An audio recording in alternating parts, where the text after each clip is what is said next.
more interactive ability and tactileness. Oh no! No!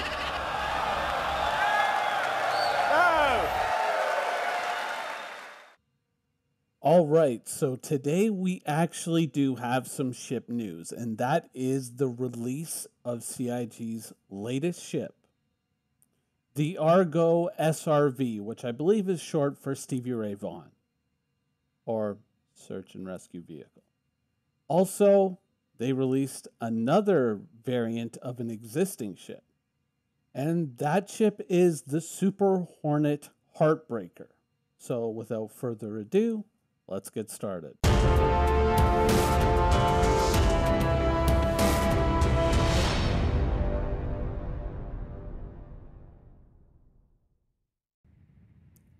So first off, let's get started with the brand new ship. So, the Argo SRV, Search and Rescue Vehicle. I kind of like it. I do. I see, in the beginning, when I look at this, I already see the possibility of some hijinks and some trolling. I mean, somebody, EVAs out of their ship to go retrieve a data module, a piece of cargo, the black box, and somebody maybe slips up with an Argo SRV, locks onto their ship and drags it away.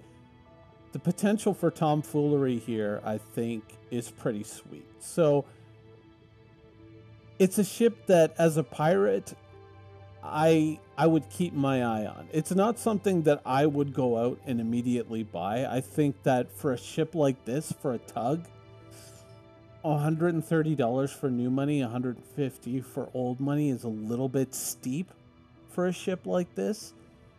But I'm not saying it's a bad ship, because the potential for trolling with a ship like this is pretty sweet. Now, presumably, most of you would probably be using it for its legal and intended and somewhat boring use, which is, rescuing wayward ships and bringing them to a safe area. Presumably, this thing can haul a ship through quantum, hopefully. If it can't, then what's the point? Really? That's the only real negative I see with this ship, is if you can't haul people through quantum, what's the point? Right? Just being able to haul something around in the immediate area, well, at that point, you're talking about bringing in the Vulcan. Why don't you just repair the ship, or maybe a Crucible if it ever gets built, and using that. So if it can haul ships through quantum, awesome, amazing, that's pretty great. Even if it's slower, that's still a pretty sweet deal. I wonder if it's a little too niche, That's kind of, I start looking at things like, why don't you just bring in a reclaimer and reclaim the ship? So there is some potential. There is some interesting potential there.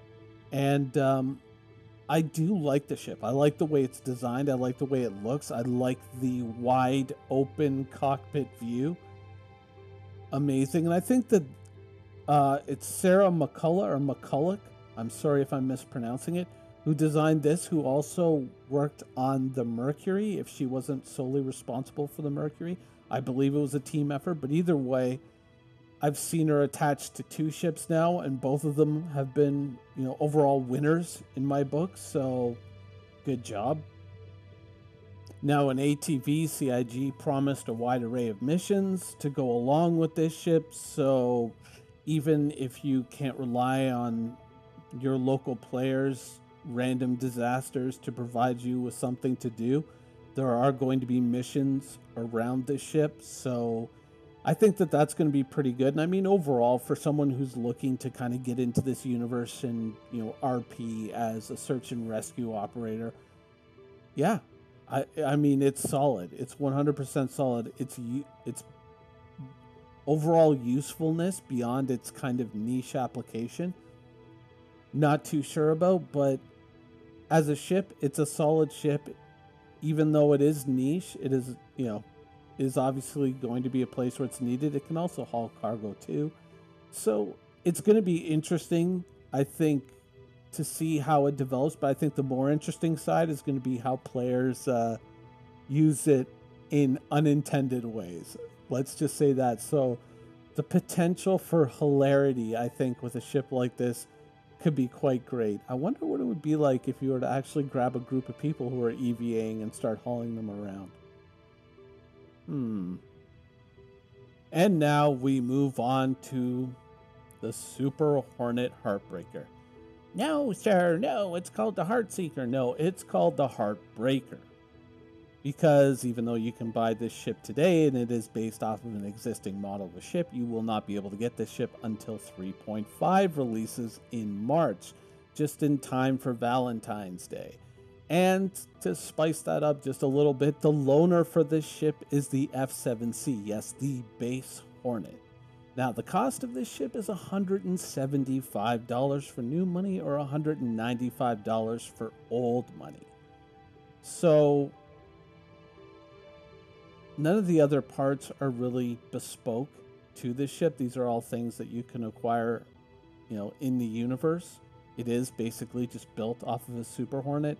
So its one distinguishing feature really is the fact that it has a different skin on it.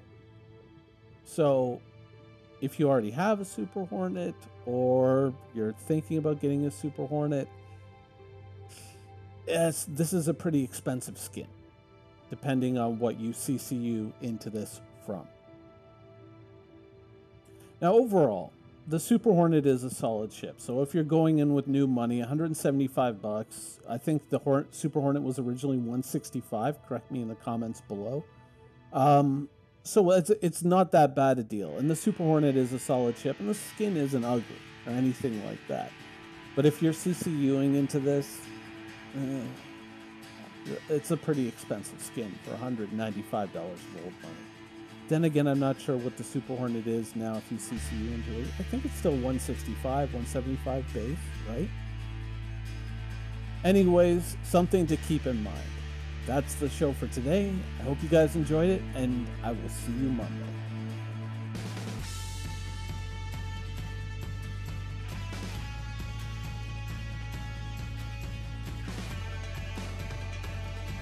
Thank you for watching. So if you want to keep up with the latest and greatest in Star Citizen and Squadron 42's development, please follow us on our social media channels. See you soon.